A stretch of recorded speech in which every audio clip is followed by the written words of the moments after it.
안녕하십니까. 수요일 아침 여수 MBC 뉴스투데이입니다.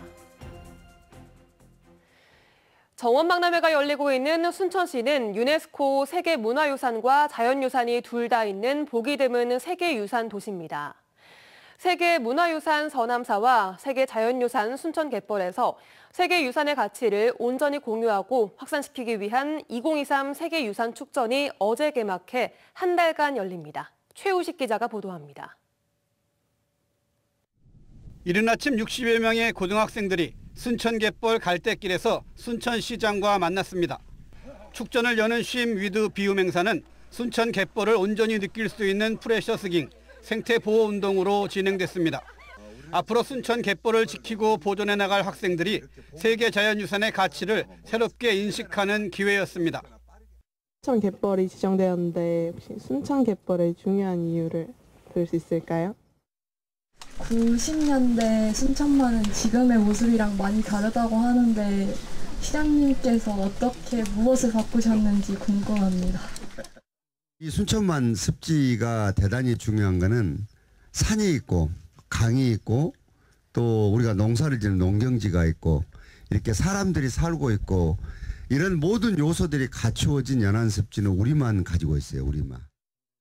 세계 자연유산에 등재된 한국의 갯벌은 서창, 고창, 신안, 보성, 순천 등 5개 지자체에 걸쳐 있는 4개의 갯벌입니다.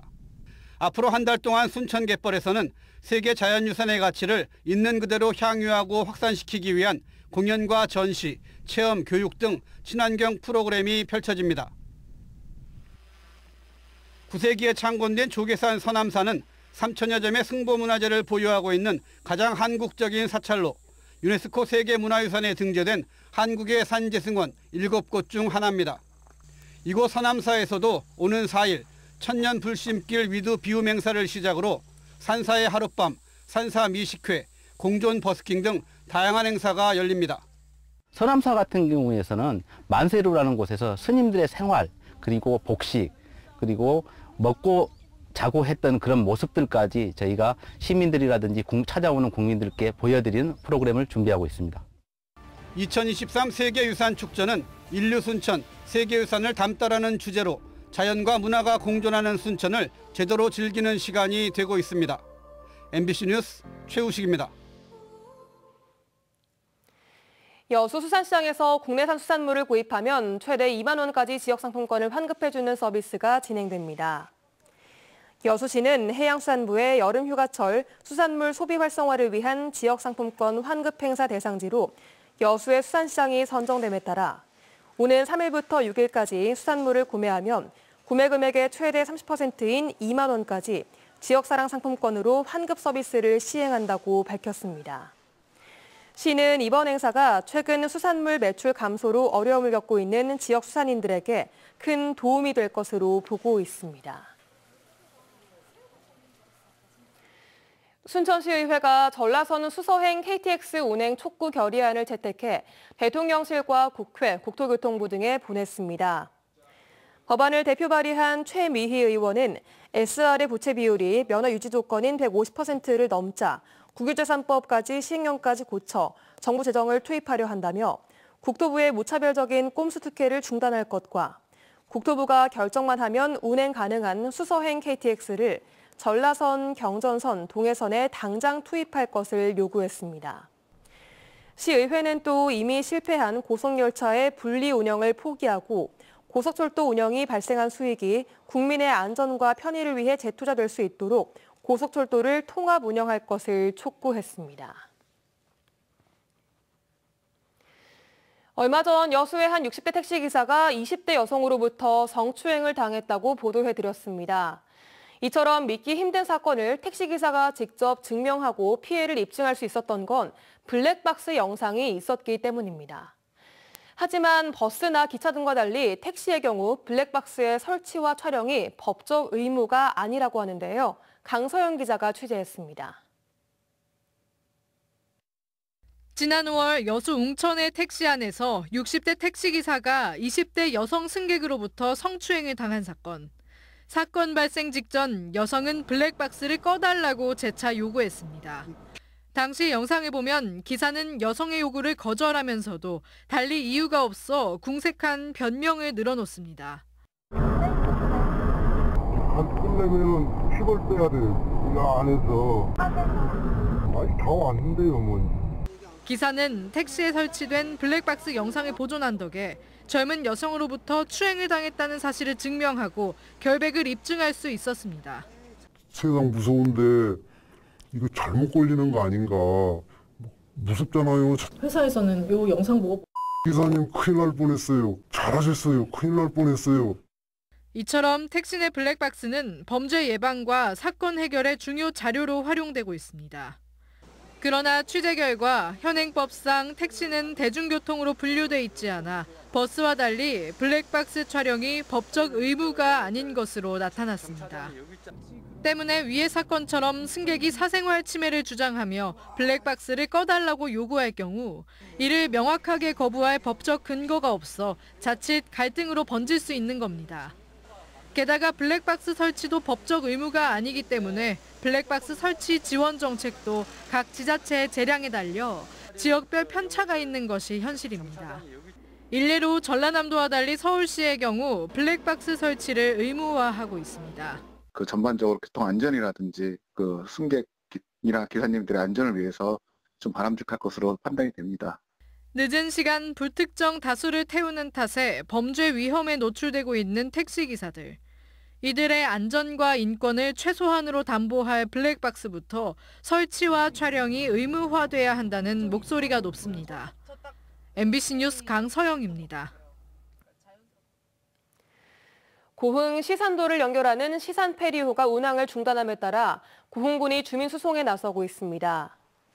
고흥군은 지난달 24일부터 시산도 항로를 운항하던 시산페리호가 선사 내부 사정으로 운항을 중단했다며 군 행정선을 긴급 투입해 오전 9시와 오후 4시 하루 2차례 왕복 운항에 나서 70여 명의 섬 주민을 수송하고 있다고 밝혔습니다. 고흥군은 또 당초 시산도에서 오천항까지였던 운항 경로를 녹동항으로까지 확대 운영하는 등 섬 지역 주민의 교통 편의를 위해 추가 대책을 강구하고 있다고 덧붙였습니다. 강진군의 인구가 20년 전에 비해 40% 가까이 줄었습니다. 이런 지역 소멸의 위기를 극복하기 위해 강진군이 정주 여건 개선 등 다양한 인구 정책을 추진하고 있습니다. 박종호 기자가 취재했습니다. 최근 강진군 병영면에서 신혼생활을 시작한 이상준 씨 부부. 3년 전 서울에서 강진으로 내려왔는데 군이 추진하고 있는 빈집 정비 사업을 통해 새 집을 장만하고 근처에 카페까지 차렸습니다. 생활 편의시설은 없지만 푸근한 동네 인심과 병영성, 함해 기념관 등이 있는 지역에 성장성이 기대되기 때문입니다. 빈집을 리모델링 한다는 건 예전의 것들을 이제 유지를 하면서 여기에 것들을 이렇게 누리고 살 수 있다는 게 훨씬 저한테는 더 큰 그런 도시 아파트들의 사는 것보다 더 큰 매력으로 다가왔어가지고. 한때 5만여 명이었던 인구가 최근 3만여 명까지 떨어지자 강진군이 대대적인 인구 늘리기 정책을 추진하고 있습니다. 임천지구와 금곡지구 등의 2,000세대의 전원주택을 조성하고 350동의 빈집을 리모델링해 농사노촌 유학 입주민이나 귀농 귀촌인들에게 쾌적한 환경의 주거를 제공할 계획입니다. 또 지난해 10월부터는 전국 최고 수준의 육아수당을 지급하고 있습니다. 2022년 1월부터 출생한 아이를 대상으로 자녀 1명당 월 60만 원의 육아수당을 7세까지 지급합니다. 일자리와 동시에 주거 문제가 해결되는 그러한 정책을 통해서 지방 소멸에서 벗어나서 인구가 늘어나는 정책을 추진하고 있습니다. 강진만 갈대공원 축제 등 다양한 행사를 마련해 관광객 500만 명 달성을 목표로 하고 뛰고 있습니다. 이 밖에도 쌀규리 3차 산업 연계를 위한 특화산업 클러스터 구축 등 일자리와 인구를 늘리는 것이 민선 8기 강진군의 최우선 정책입니다. MBC 뉴스 박종호입니다. 순천시의회가 시군의 부단체장 임명 보장과 1:1 인사교류를 촉구하는 건의안을 채택했습니다. 진보당 소속 유영갑 의원이 대표 발의한 이번 건의안은 전라남도가 지방자치법 관련 법령을 부정하고 시장 군수의 부단체장 임명권을 보장하지 않은 채 일방적으로 낙하산 인사를 단행해왔다며 부당한 낙하산 인사 즉각 중단과 도와 시군 간 1:1 인사 교류 시행을 촉구했습니다. 순천시의회는 이번 건의안을 행정안전부와 전남도, 전남도의회, 순천시에 각각 송부할 예정입니다. 호남 5대 명산 중 하나인 장흥 천관산이 어머니를 테마로 한 특화 문화공간으로 거듭납니다. 명산의 등산로를 정비하고 세계 어머니 조각공원 등을 조성해 남북권 관광을 이끄는 명소로 만든다는 구상입니다. 김진선 기자입니다. 봄에는 푸른 잎과 붉은 동백숲, 가을에는 드넓은 억새밭을 자랑하는 장흥 천관산. 솟아오른 기암괴석이 마치 주옥으로 장식된 면류관 같다며 붙여진 이름입니다. 해발 723m로 높지 않은 바위산이지만 덕분에 남녀노소 누구나 오를 수 있어 등반객들이 즐겨 찾습니다. 이 천관산 일대가 어머니를 테마로 한 이른바 허그 관광벨트로 거듭납니다. 역사 자원을 이용해 어머니의 품으로 차별화된 문화공간을 조성하고 자연을 관광 자원으로 활용한다는 구상입니다. 천관산을 통해서 많은 관광객이 찾아와서 지역의 경제도 활성화되고 인구도 증가하는 좀 그런 형태가 되면 얼마나 좋을까. 천관산 내 등산로 정비는 물론 조경과 안전시설물 등이 추가 설치되고 편백 탐방로와 테마임도 조성 등 도립공원 개발 사업을 중심으로 편익시설들이 들어설 예정. 시대별 어머니를 테마로 한 미디어 아트, 가상현실 등의 전시 체험관과 국가별 어머니 조각공원도 조성됩니다. 앞으로 우리 남북권의 관광에 새로운 이정표를 세울 신기원 사업을 생각하고 장흥군과 전라남도가 앞으로 협업을 통해서 좋은 프로젝트를 잘 만들어내고 전라남도와 장흥군은 천관산 허그벨트 조성에 500억 원의 사업비를 함께 투입하기로 하고 남북권 관광개발과 연계한 천관산 관광 거점화에 나섰습니다. MBC 뉴스 김진성입니다. 여수시가 비대면 무인 민원 발급기를 확대 운영합니다. 여수시는 올해 점심시간 휴무제가 시행됨에 따라 상반기에만 무인 민원 발급기 11대를 영락공원과 시민회관, 농협등지에 신규 설치하고 지난달부터 운영에 들어갔다고 밝혔습니다. 여수시는 올 하반기까지 문수동 주민센터 신축 이전에 따라 무인 민원 발급기가 1대 추가되면 모두 40대의 무인 발급기가 운영된다며 이로 인한 비대면 민원 행정 서비스가 보다 활성화될 것으로 전망하고 있습니다. 여수시와 LG화학이 지역 섬마을에 에너지 자립을 지원합니다.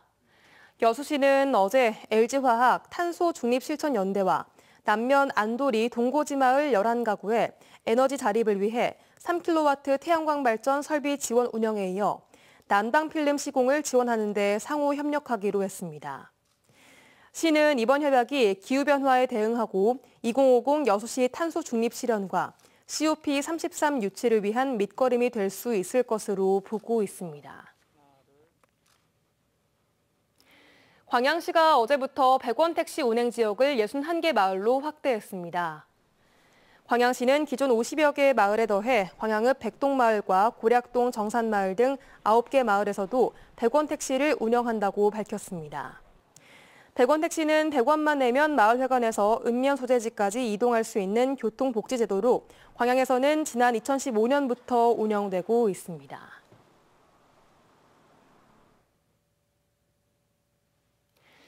광양 백운장학회가 이달 말까지 장학생을 모집합니다. 선발 인원은 400명으로 대학생과 특기생, 다문화가정 등 8개 분야로 나누어 심사를 진행해 총 6억 5,100만 원의 장학금을 지급할 계획입니다.